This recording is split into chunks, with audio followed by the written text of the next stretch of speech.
모든 것 그가 지으니 그 없이 된 것 없도다. 그 안에 생명이 있고 그 생명 우리의 빛이라.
오늘 엘리야와 엘리사 열 번째 시리즈가 될 텐데 오늘은 수넴 여인에 대한 이야기를 합니다.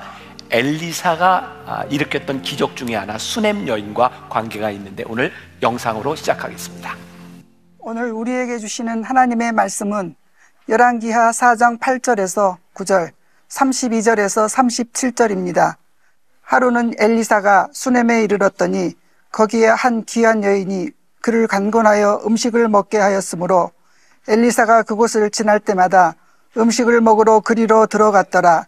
여인이 그의 남편에게 이르되 항상 우리를 지나가는 이 사람은 하나님의 거룩한 사람인 줄을 내가 아노니 엘리사가 집에 들어가 보니 아이가 죽었는데 자기 침상에 눕혔는지라. 들어가서는 문을 닫으니 두 사람뿐이라. 엘리사가 여호와께 기도하고 아이 위에 올라 엎드려 자기 입을 그의 입에, 자기 눈을 그의 눈에, 자기 손을 그의 손에 대고 그의 몸에 엎드리니 아이의 셀이 차차 따뜻하더라. 엘리사가 내려서 집안에서 한번 이리저리 다니고 다시 아이의 위에 올라 엎드리니 아이가 7번 재채기하고 눈을 뜨는지라. 엘리사가 게하시를 불러 저 수넴 여인을 불러오라 하니 곧 부름에 여인이 들어가니 엘리사가 이르되 내 아들을 데리고 가라 하니라. 여인이 들어가서 엘리사의 발 앞에서 땅에 엎드려 절하고 아들을 안고 나가니라. 이는 살아계신 하나님의 말씀입니다. 아멘. 스승 엘리야처럼 수많은 기적을 일으키며 이스라엘을 종행하는 엘리사. 교통의 요지이자 전략적 요충지였던 수넴은 어느새 그에게 익숙한 동네가 되었습니다. 엘리야와 엘리사 시리즈 오늘 이제 10번째 시간을 맞이하고 있습니다. 엘리사를 만났던 수넴 여인에 대한 이야기를 하는데 이 수넴 여인이 엘리사에게 참 잘했던 여인이거든요. 근데 진짜 수넴 여인을 만났어요. 네. 목사님 그 스토리 잠깐 얘기해 좀. 수넴 여인 만나게 된 얘기. 네. 이게 수넴이 역사적인 유적지는 현재 남아있는 게 없어서 비교적 부요한 여인이었을 것 같은데 좀 부요하게 보이는 집 앞에서 찍으면 어떨까라고 생각하다가 그냥 이곳에 와서 그냥 촬영해도 될지 한번 여쭤보겠다라고 해서 문을 열었는데 안에서 너무 기쁘게 반갑게 맞아주시고 또 이곳에 안에 들어와서 차도 마시라고 하는데 우리가 시간이 안 돼서 너무 아쉽네요. 네. 먼저 이 이야기를 풀어가기 전에 이 수넴이라고 하는 지역에 대해서 좀 역사적으로 엘리사와 연관돼서 네. 우리 이익상 목사님이 좀 설명을 해주시면 좋을 것 같아요. 이 수넴이라고 하는 지역은 사마리아 지역에서 두로와 시돈으로 가기 위해서 또는 아람 땅으로 가기 위해서 길이 갈라지는 길목 한가운데 있는 도시 중에 하나입니다. 그러니까 사람들이 빈번하게 왔다 갔다 하는 곳이기도 하고 아마 엘리사가 또 말씀을 전하거나 내지는 또 아합을 피해서 또 왕들을 피해서 움직여야 할 때 북쪽으로 이동한다면은 아마 이 마을을 지나갈 수밖에 없었을 것이고 또 이곳에 아마 여러 번 찾아오시지 않으셨을까 그런 생각이 드네요. 자, 오늘의 이야기는 단순히 엘리사에게 선지자에게 선대했기 때문에 하나님께서 축복하셨다 이런 이야기가 아니라 왜 하나님이 이 여인을 축복해 주실 수밖에 없었는지, 그리고 이 여인이 그 당시에 상당히 부자였을 것이라고 추정이 되지만 그 여인에게도 본인의 가시와 십자가가 있었다고 하는 것도 우리들이 깨닫게 되면서 엘리사의 기적에 대한 이야기로 들어가 보도록 하겠습니다. 우리 말씀으로 한번 들어가 볼까요? 네, 들어가 봅시다.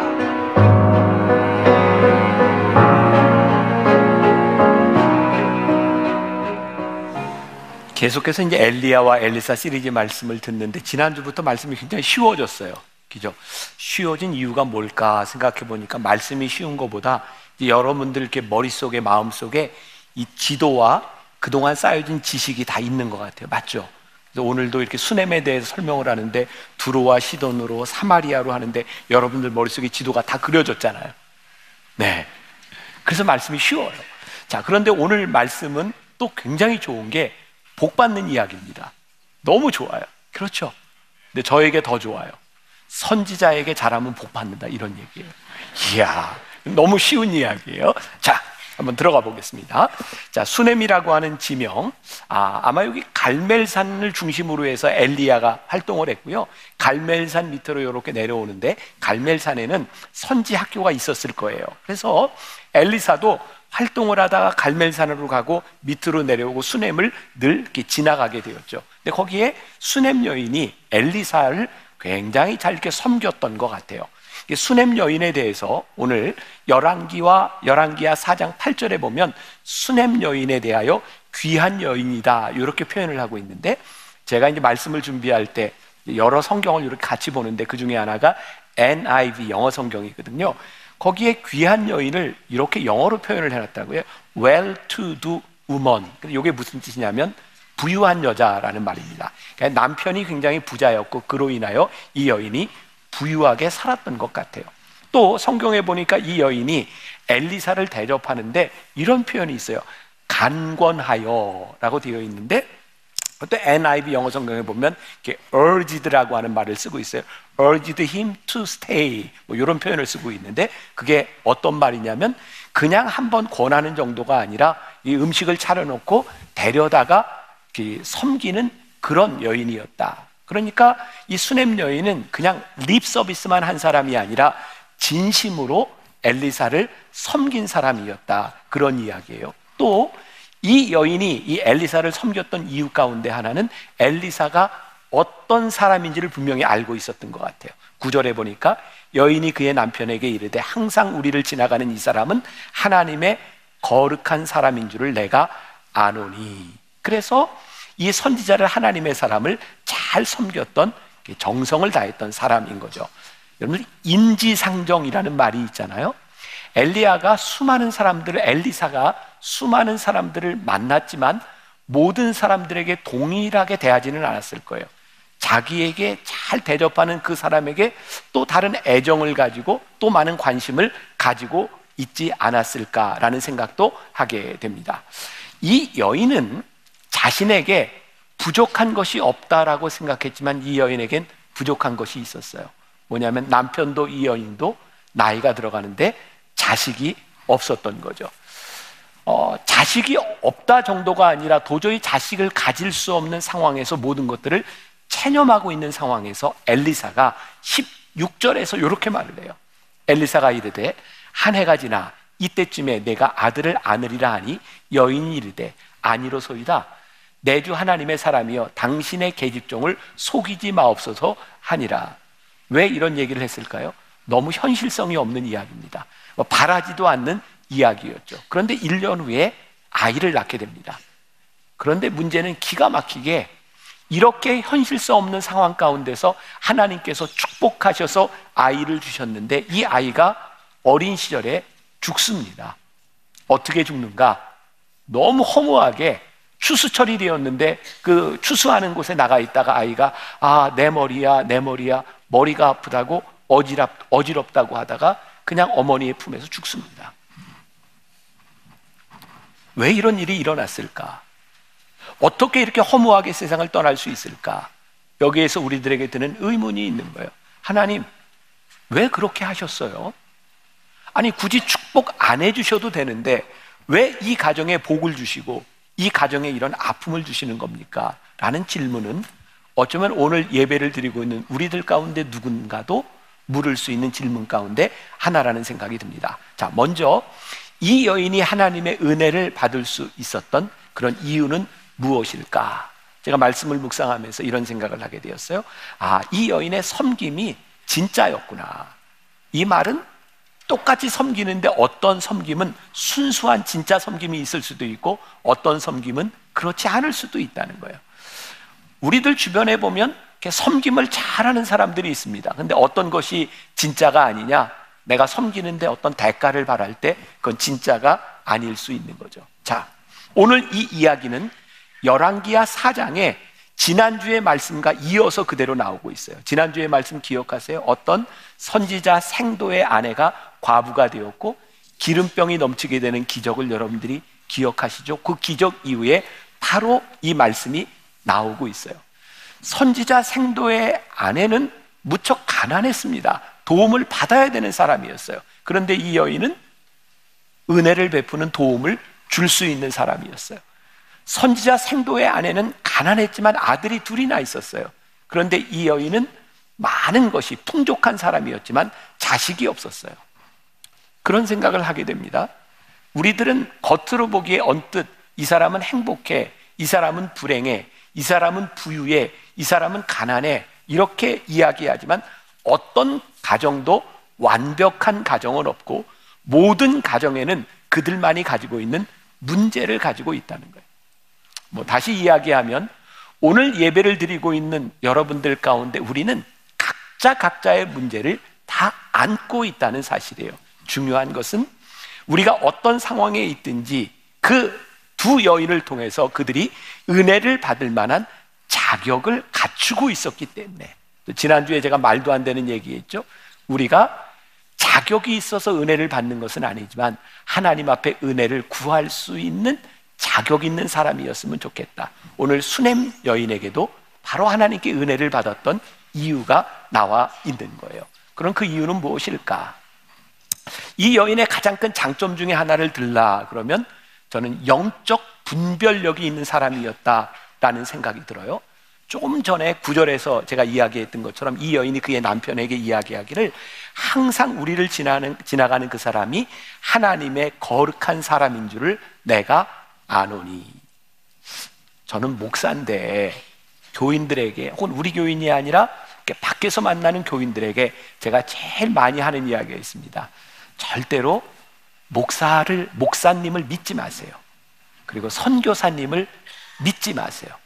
제가 왜 이런 이야기를 하냐면 목사라는 것 때문에 선교사라고 하는 것 때문에 열심히 잘 섬겨주고 그리고 상처를 받는 경우들이 많이 있어요. 제가 목사지만 절대 목사를 믿지 마세요. 네. 저 믿지 마세요. 네. 믿으면 실망하게 되어 있어요. 사람은 이렇게 믿을 만한 대상이 아니에요. 그런데 정말 중요한 것은 똑같은 목회자이지만 정말 거룩한 하나님의 사람인지 내가 잘 섬겨도 되는 사람인지를 우리들이 분별하는 것이 필요하다. 돈이 있다고 또 사람들을 다 이렇게 도울 수 있는 것은 또 아닌 것 같아요. 그죠? 여러분들 주변에도 보면 돈은 많은데 인색한 사람들이 있어요. 여러분들 머릿속에 떠오르는 그 사람 맞아요. 인색해요. 네? 많이 떠올랐나 봐요. 네.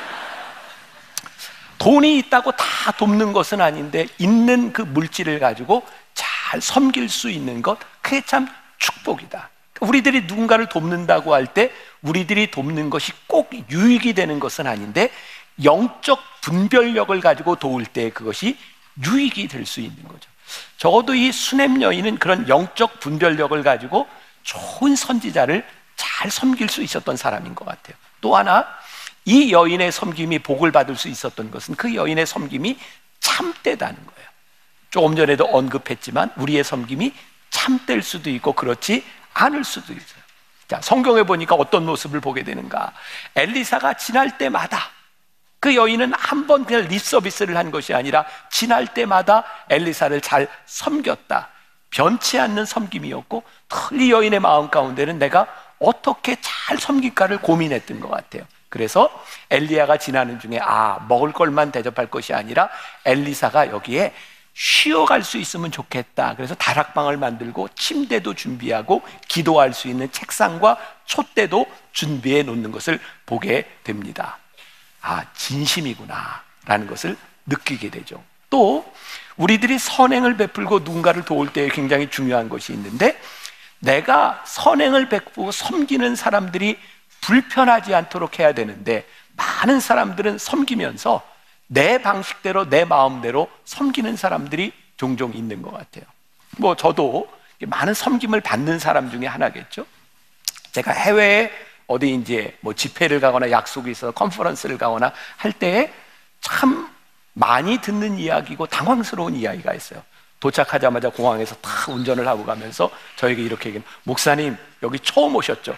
우리가 퍼펙트하게 목사님을 위해서 스케줄을 짜놨습니다. 그 스케줄을 얘기하는데 저는 거의 죽을 것 같아요. 나는 가서 지금 자야 돼. 시차도 적응이 안 됐는데 아침, 점심, 저녁까지. 그러니까 제가 외부에 나가서 설교를 할 때 제일 힘든 게 하루 3끼를 먹는 거예요. 저에게 참 아픈 경험이 있어요. 참 이게 창피한 일이기도 하고 아프기도 한데, 제가 오래전에 반포에 있는 어떤 교회에서 설교를 할 때였어요. 설교를 막 시작했는데 배가 아프기 시작했어요. 그걸 참고 설교를 하는데 도저히 참을 수가 없는 거예요. 설교하다 말고 여러분 통성기도 하세요. 그리고 제가 막 뛰어나가서 그런 경험이 제가 2번이 있어요. 그때부터는 제가 저녁 설교를 하기 전에는 조금만 먹습니다. 그리고 조금이라도 배가 아플 것 같은 음식은 먹지 않습니다. 그런데 댁에 가면 저녁 시간에 저를 대접하는 분들이 풍성하게 차려놓고 계속 먹으라고 하면 너무 힘들어요. 자, 참고로 여러분들에게 이야기하는데, 목사님들 신방 갔을 때 너무 많이 차리지 말고 목사님이 원하는 정도만 대접하는 게 진짜 잘 대접하는 겁니다. 제가 또 경험하는 거죠. 제가 되게 외부 집회를 가게 되면 저희 부속실로 연락이 와요. 목사님은 어떤 음식을 좋아합니까? 그럼 제가 이렇게 늘 얘기하죠. 저는 진짜로 떡볶이, 오뎅, 순대, 만두 이런 걸 좋아합니다. 근데 지금까지 한 번도 그런 대접을 받아본 적이 없어요. 왜 묻는지 모르겠어요. 이런 얘기를 하면 앞으로 계속 이것만 먹게 될까? 고민이 됩니다.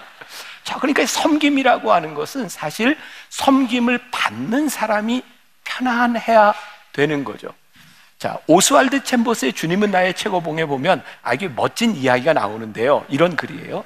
하나님께서 인정하시는 친정한 아름다운 성품은 언제나 무의식적인 것입니다. 의식적으로 남에게 영향을 미치는 것은 교만 또는 비기독교적인 것입니다. 만일 내가 유용한 존재인가에 초점을 두기 시작하면 나는 곧 주님의 풍성하신 손길을 잃게 됩니다. 그러니까 사람들이 대접을 잘 하려고 하는 많은 이유 가운데 하나는 내가 얼마나 잘 대접하고 내가 얼마나 유용한 사람인지를 드러내기 위한 것일 때가 참 많은 거예요. 진짜 섬김은 내가 드러나지 않아도 내가 섬기는 사람을 위해서 베푸는 것이 좋은 섬김이다. 또 이 여인에 대한 이야기를 하면서 우리들이 좋은 교훈을 하나 받게 되죠. 또 하나, 로렌스 형제의 하나님의 임재 연습이라는 책이 있는데, 제가 미리 광고를 하나 하자면 2025년 내년 말고 후년에 제가 설교를 하나 준비하고 있는 게 있어요. 유명한 기독교의 고전, 토마스 아켄피스니 성 어거스틴이니 이런 고전들을 가지고 제가 30주 설교를 하려고 지금 설교 준비를 끝내놨어요. 2025년은 여러분들과 함께 우리의 신앙의 선배들의 글을 가지고 우리들의 삶을 쫙 한번 업그레이드 하려고 하는 작업을 제가 지금 거의 다 끝내놨습니다. 기대가 되죠? 2025년까지 살아있으셔야 돼요. 자, 꼭 살아있어야 돼요. 자, 바로 그 책 중에 하나가 로렌스 형제의 하나님의 임재 연습이라는 책입니다. 자, 이 책에 로렌스 형제는 복음서에서 우리 주님이 말씀하신 것들을 확신하셨기에 형제 중에서 가장 작은 자에게 한 아주 보잘것없는 섬김이 곧 하나님께 한 것이라고 굳게 믿었습니다. 이 로렌스 형제는 그 당시에 굉장히 유명한 영성가였어요. 근데 어떤 일을 하고 있었냐면 수도원에서 주방 일을 하고 있었습니다. 근데 사람들이 로렌스 형제를 찾아와서 많은 상담을 하기도 합니다. 이미 알려진 사람이었어요. 그런데 로렌스 형제는 끝까지 주방에서 일을 합니다. 그것이 참된 섬김이라고. 근데 이 책을 읽다 보니까 이 로렌스 형제의 글을 읽다가 저에게 감동이 되었던 건 로렌스 형제가 주방에서 일하는 것을 기뻐서 그 일을 했던 것이 아니라는 거예요. 자기가 주방에서 일을 할 때 하기 싫은 때도 여기를 떠나고 싶은 때도 있었다는 거예요. 그런데 이 보잘것없는 이 일이 하나님 앞에 귀한 일이기 때문에 그 일을 했다는 거예요. 그게 저에게 은혜가 되더라고요. 유명한 영성가라 늘 마음이 원하는 대로 그래서 했던 것이 아니라 원치 않는 것도 참을 수 있는 보잘것없는 일을 할 수 있었구나. 자, 제가 너무 이렇게 과장되게 이 여인에 대해서 이야기했는지 모르지만 어쨌든 이 수넴 여인이 섬기고 있는 이 참된 섬김을 보면서 엘리사가 얼마나 감동했겠습니까? 그래서 13절에 보면 엘리사가 여인에게 이렇게 말합니다. 내가 왕도 알고 사령관도 아는데 나에게 부탁할 일이 없느냐? 자, 지난주 말씀과 연관시켜 봐서 엘리사는 굉장히 힘 있는 사람이라고 이야기를 했죠. 기억하세요? 나라를 구하는 사람이었고 나라가 위험할 때마다 왕들이 와서 묻는 사람이었으니 왕도 사령관도 움직일 수 있는 정도의 힘이 있었어요. 인지상정. 이 여인이 얼마나 잘 섬겼는지 엘리사가 이 여인에게 내가 왕도 알고 사령관도 아는데 나에게 부탁할 것이 있냐 그랬더니 이 여인이 성경에서 이렇게 대답을 해요. 나는 내 백성 중에 거주하나이다. 이게 무슨 이야기냐면 저는 그냥 내가 살고 있는 함께 살아가는 이 사람들 틈에 거주하는 것으로 만족합니다. 무슨 이야기냐면 엘리사를 섬길 때에 엘리사를 통해서 그 어떤 것도 받으려고 하는 그 대가 그것이 없이 그저 섬김 자체로 기뻐하고 행복하고 섬겼다는 거예요. 섬김 자체가 목적이 될 때 우리는 섬기는 것을 통하여 상처받을 이유가 없어요.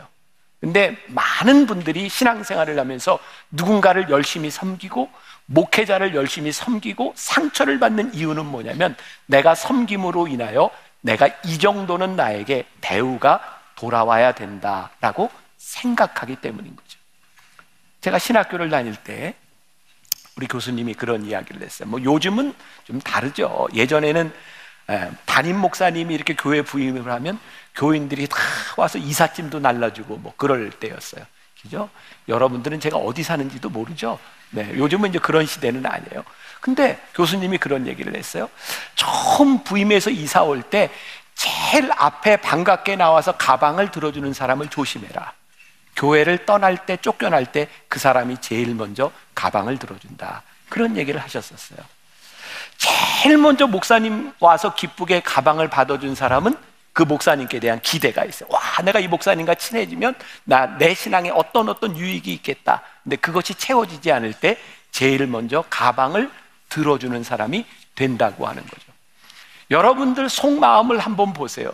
우리의 섬김이 참되지 않다고 하는 중요한 근거 가운데 하나가 뭐냐면 내가 이 섬김을 통하여 특별한 대우를 받기를 원하고 내가 이 정도 섬겼으니 내가 이 정도 대우는 받아야 된다고 생각하는 마음이 있다면 우리는 참된 섬김을 하고 있는 것은 아닐지 몰라요.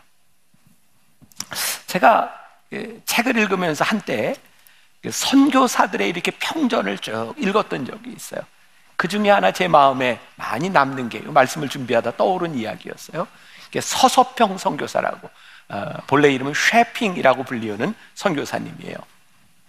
32살의 나이에 여자의 몸으로 1912년에 우리나라에 선교사로 들어왔습니다. 그 당시 우리나라는 참 많은 전염병들이 있었고요.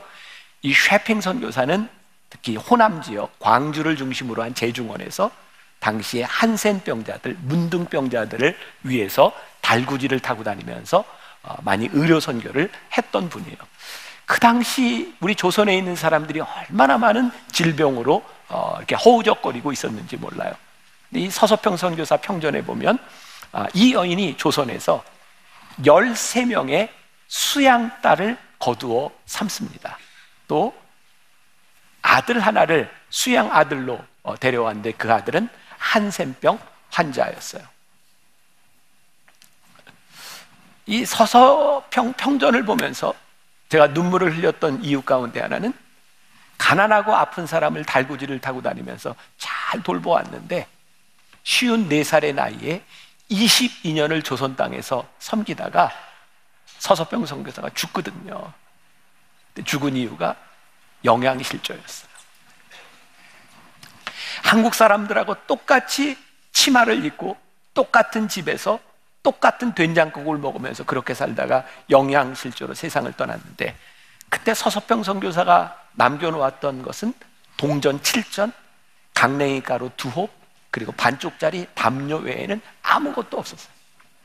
서서평 선교사의 장례식이 있던 날 놀라운 것은 1000명이 넘는 한국 사람들이, 조선 사람들이 서서평 선교사를 어머니라고 부르면서 장례 행렬을 따라가며 눈물을 흘렸던 거예요. 저에게는 이 서서평 선교사에게 가장 큰 선물과 보상이 있다면 자기를 어머니라고 따르던 1000여 명의 조선 사람이었던 것이라고 생각하거든요. 제가 좀 말이 안 되는 얘기를 또 합니다. 우리가 참된 섬김을 한다고 하는 것은 어떤 보상을 바라고 하는 것이 아닙니다. 근데 섬김에는요, 틀림없이 하나님의 보상이 있습니다. 제가 좀 말도 안 되는 얘기하죠. 섬김에는 보상을 바라지 말아야 되는데 진짜 섬김에는 하나님의 보상이 있다는 거예요. 말도 안 되는 얘기처럼 들리는데 오늘 이 수냄 여인에게 하나님께서 잘 섬겼던 이 여인에게 보상을 주시는데 그 보상은 이 여인이 원했던 것이 아니라 하나님이 원하는 방식으로 이 여인에게 보상해 주고 있어요. 기억하세요. 참된 섬김은요, 우리들이 보상을 바라고 하는 섬김이 아니라 참된 섬김에는 하나님의 방식의 보상이 따른다는 거예요. 근데 이 여인에게 전혀 이 여인이 원하지도 않고 이 여인이 꿈꾸지도 않던 그 자식을 이 여인에게 주셨어요. 그것은 이 여인이 원하는 것이 아니라 하나님께서 원하시는 방식으로 이 여인을 축복해 주신 거죠. 그래서 엘리사를 통하여 이렇게 축복의 말을 하죠. 내년 이맘때쯤 내게 아들이 생길 것이다. 근데 여기서부터 문제가 생겨요. 아니, 그런데 왜 하나님 방식으로 이렇게 아름다운 축복을 주셨는데 왜 그 축복과 기쁨을 빼앗아 가시는 겁니까? 이 아이가 어린 아이 시절에 왜 죽음을 맛보아야 하는 겁니까? 말씀이 부딪히고 잘 풀려가지 않을 때 우리는 묵상을 하게 되죠. 이 말씀이 우리들에게 어떤 의미를 주고 있는가? 저에겐 그런 생각이 들었어요. 아, 그렇구나. 우리에게 주어지는 그 어떤 것도, 어떤 축복도 영원한 것은 없구나. 이 여인에게 자식을 주었다는 것, 여인에게 큰 축복과 기쁨이기는 한데 그것이 영원할 수 없는 것을 깨닫게 하시는구나. 또 중요한 것 중에 하나는 이 여인이 그 자식을 잃은 그 슬픔을 가지고, 와, 하나님 어떻게 이러실 수 있어? 그 잃은 슬픔을 생각할 때 자식을 주시지 않았다라면 결코 맛보지 못했을 그 기간의 기쁨은 하나도 이 여인에게 남아있지 않을 거라는 사실. 아, 그렇구나. 어떤 축복도 영원하지 못하고 하나님께서 우리들에게 주셨던 그 축복을 잃어버리는 것은 우리들이 그 잃은 것에 대한 슬픔에 갇혀 있을 때 우리들에게 주셨던 기쁨도 다 잃어버리게 되는 것이구나. 아, 하나님께서 우리들에게 주는 축복, 그것을 거두어 가시는 이가 하나님이라면 이 축복은 우리의 영역이 아니구나. 생각해 보니까 우리들은 이 말씀을 통해서 그 아들을 살리시는 것을 우리들이 보게 되겠지만 그 살아난 아들 역시 영원히 살지 못했다는 거예요. 우리의 축복을 바라보는 우리의 시각, 하나님께서 우리들에게 주신 선물을 바라보는 우리들의 시각들, 그 어떤 것도 영원하지 못하다는 것을 우리들에게 깨닫게 하실 수 있겠구나. 또한 이 상실의 아픔의 시간들을 통하여 우리는 하나님과의 깊은 관계 속으로 들어가는 은혜를 경험할 수도 있겠구나. 자, 여러분 성경을 집에 가서 열왕기하 4장을 한번 쭉 보세요. 이 아들이 태어나면서 이 아들이 죽을 때까지 하루는 이 단어가 3번이 반복돼서 나옵니다. 그러니까 굉장히 다이나믹하게 이 시간들이 지나가고 있는 거예요. 하루는 이 아들이 태어나고 하루는 이 아들이 죽는 그 추수로 하는 곳으로 가게 되고, 어쨌든 이 아들이 죽습니다. 어머니가 죽은 아들을 안고 있는 이런 상황이었어요. 이제 이 여인은 그 죽음, 아들의 죽음을 놓고 선지자 엘리사를 찾아가게 되죠. 그런데 찾아가기 전 열왕기하 4장 23절에 자, 이런 글이 나와요. 그 남편이 이르되 초하루도 아니요 안식일도 아니거늘 그대가 오늘 어찌하여 그에게 나아가고자 하느냐 하는지라 여인이 이르되 평안을 비나이다 하니라. 이 수냄 여인이 자식이 죽었다는 이야기를 남편에게 이야기하지 않고 엘리사를 찾아갑니다. 근데 남편의 입장에서는 아니 지금 찾아갈 때가 아닌데 왜 찾아가는 거야? 근데 수냄 여인이 남편에게 이렇게 이야기를 하죠. 평안을 비나이다. 제가 말씀을 준비할 때 몇 개의 성경들을 보는데 그 중에 하나가 이제 영어 성경 NIV 성경이거든요. 여기에 평안을 비나이다 라는 게 영어로 이렇게 되어 있더라고요. It's alright. It's alright. 괜찮아요. 지금 이 여인이 아들을 잃은 이 슬픔 가운데서 이 선지자를 찾아갔는데 It's alright. 지금 무슨 의미로 이런 이야기를 하고 있을까? It is well. 평안하다 이런 이야기예요. 어떤 의미로 지금 이런 이야기를 하고 있을까? 또 말씀을 묵상하게 되죠. 아, 그렇구나. 이 여인이 평안하다고 이야기할 수 있는 이 이유 가운데 하나는 지금 이 여인이 이 문제를 해결할 수 없는 상황이고, 이 문제를 안고 하나님께, 하나님의 사자에게 나아가는데, 지금 내 영역이 아니라면 하나님께 이 문제를 가지고 평안히 나아가고 있구나. 아니, 평안하려고 노력하고 있구나. 이게 맞을지도 모르겠어요. It's alright라고 하는 말, It is well 이라고 하는 말, 제가 말씀을 준비하다 떠오른 찬양이 하나 있어요. 내 평생에 가는 길 순탄하여 늘 잔잔한 강 같든지 큰 풍파로 무섭고 어렵든지 나의 영혼은 늘 변하다. 내 영혼, 이게요, 영어 원어에 보면 It is well, It is well, It is well, It is well, It is well, It is well, It is well. 이게 무슨 말인지 아세요? 이 곡을 작사한 스패포드라는 사람이 당시 시카고에 화재가 나고요, 그의 재산을 다 잃고 힘든 시간을 지나갈 때 그의 아내와 딸들을 이렇게 좀 휴가를 가도록 파리로 보냅니다. 근데 배를 타고 가다 배가 침몰하죠. 그래서 제가 얼핏 기억하기로는 230여 명의 사람들이 거기 죽습니다. 그때 딸들이, 아내가 거기 죽어요. 어떤 마음이었을까요? 근데 그 배를 타고 그 장례를 치르러 가는 그 배에서 바로 그 딸과 아내가 죽었던 그 자리에서 선장이 이곳입니다, 여기에서 죽었습니다라고 말을 할 때 이 스패포드가 하나님께 기도하다가 놀라운 평안을 경험합니다. 그때 지었던 작시가 바로 이 찬양입니다. 내 평생에 가는 길 순탄하여 It is well, It is well. 평안해. 정말 평안할 수 없는 순간에 평안하다는 이야기를 하죠. 자, 이 여인이 모든 것이 잘 될 것입니다, It is alright 라고 말을 하고 엘리사를 찾아갑니다. 엘리사가 이 여인이 왔다는 이야기를 듣고 깜짝 놀랐고, 올 이유가 없는데, 올 상황이 아닌데 이 여인이 온 겁니다. 그래서 사환이었던 게하시에게 이렇게 말을 합니다. 26절, 너는 달려가서 그를 맞아 이르기를 너는 평안하냐? 내 남편이 평안하냐? 아이가 평안하냐 하라 하였더니 이 여인이 대답하되 평안하다 하고 Are you alright? 3번을 묻습니다. 내 남편, 너는, 내 자식은? 그런데 이 수냄 여인이 이렇게 얘기합니다. Everything is alright. 괜찮습니다, 모든 것이 평안합니다 라고 이야기를 합니다. Everything is alright. 어떻게 지금 이런 이야기를 할 수 있을까? 그리고 또 하나 깨닫게 되는 것은 이 위대한 선지자 엘리사도 그 상황을 모르고 있었다는 거예요. 왜? 아무리 위대해도 하나님이 알려주시지 않으면 선지자는 알 수 없는 겁니다. 하나님께 쓰임받는 존재일 뿐입니다. 이 여인이 모든 것이 평안하다라고 이야기를 하며 그 죽은 아들에 대한 이야기를 했을 때 엘리사가 그 죽은 아들의 집에 가서 그 아들을 살리는 과정이 나옵니다. 32절부터 37절.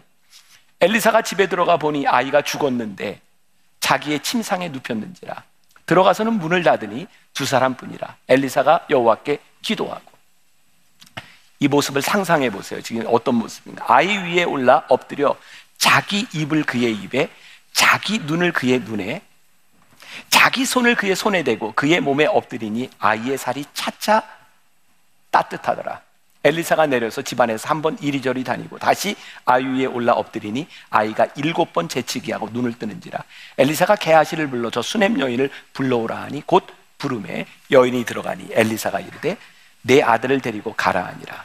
여인이 들어가서 엘리사의 발 앞에서 땅에 엎드려 절하고 아들을 안고 나가니라. 엘리사가 참 위대한 선지자인데, 그는 많은 기적을 행한 사람인데 그가 행하는 어떤 기적도 그냥 이루어지지는 않습니다. 기도하며 기적이 이루어집니다. 근데 오늘 이 엘리사가 기도하는 것을 보니까 들어가서 문을 닫으니 뭐가 생각나세요? 지난주에 기름병에 기름이 나오는데 문을 닫고 기름을 붓던 장면이 나오죠. 문을 닫는다고 하는 것은 저는 이런 의미가 있는 것 같아요. 내가 세상의 소리를 듣지 않고 세상과 단절하는 동시에 하나님과 오롯이 하나님과의 관계 속에서 하나님께 맡기겠습니다. 차차 살이 따뜻해 오기 시작합니다. 저는 기적을 볼 때마다 그런 생각을 하게 돼요. 여러분, 이게 엘리사가 이 아이에게 입을 포개고 눈을 포개고 손을 대고 이 자세가 얼마나 힘든 자세일지 상상이 가세요? 엘리사가 정말 전심으로 기도하고 있는 장면입니다. 우리는 늘 기적이 일어났던 결과를 바라보고 저게 기적이구나라고 생각하는데 사실 모든 기적은 과정이 있습니다. 근데 우리는 과정을 잘 보려고 하지 않습니다. 제가 다음 주에도 잠깐 언급을 하겠지만 이스라엘 백성들이 여리고성에 들어가서 여리고성을 무너뜨릴 때 그들이 6일 동안 한 바퀴씩 6바퀴를 들고 7째 날 7바퀴를 들고 함성을 지를 때 여리고성이 무너집니다. 많은 사람들이 이런 생각을 합니다.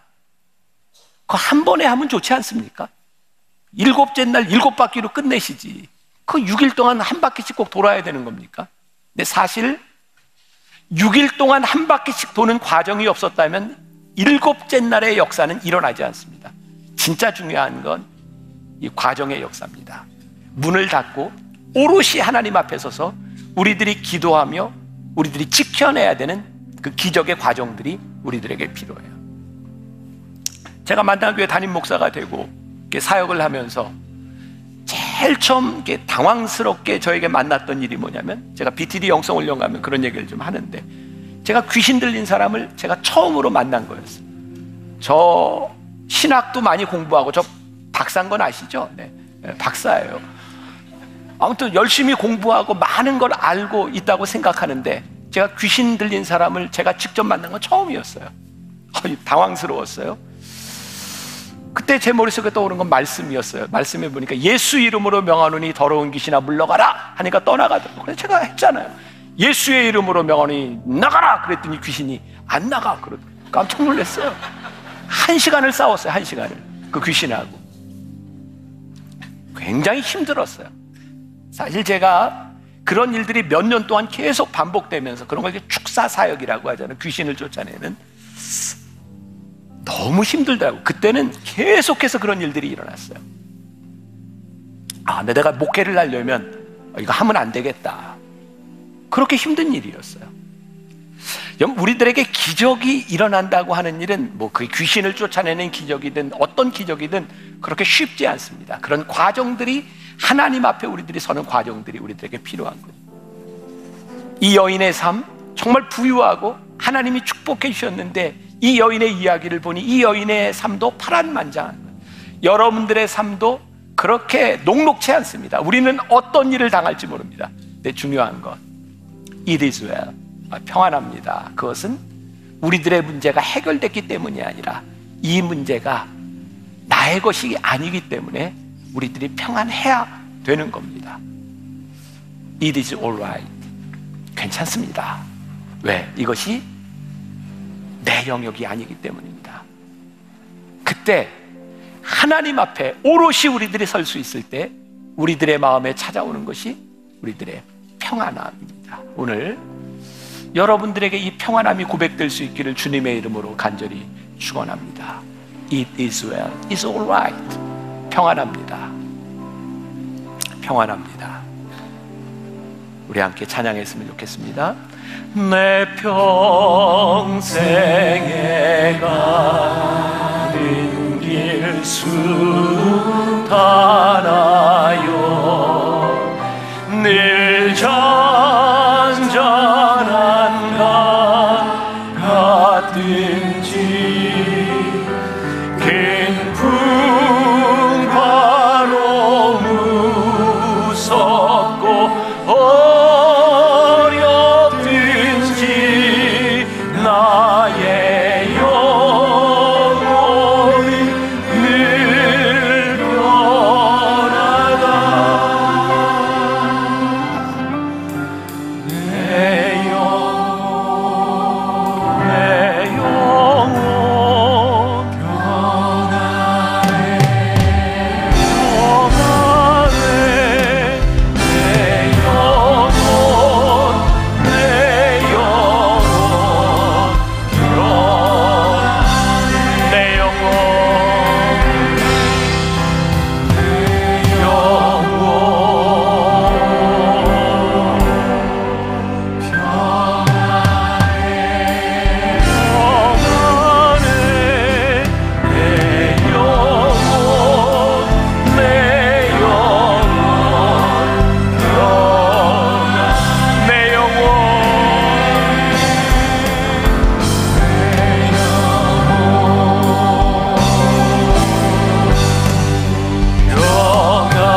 오늘 수냄 여인에게 베푸셨던 하나님의 은혜를 생각합니다.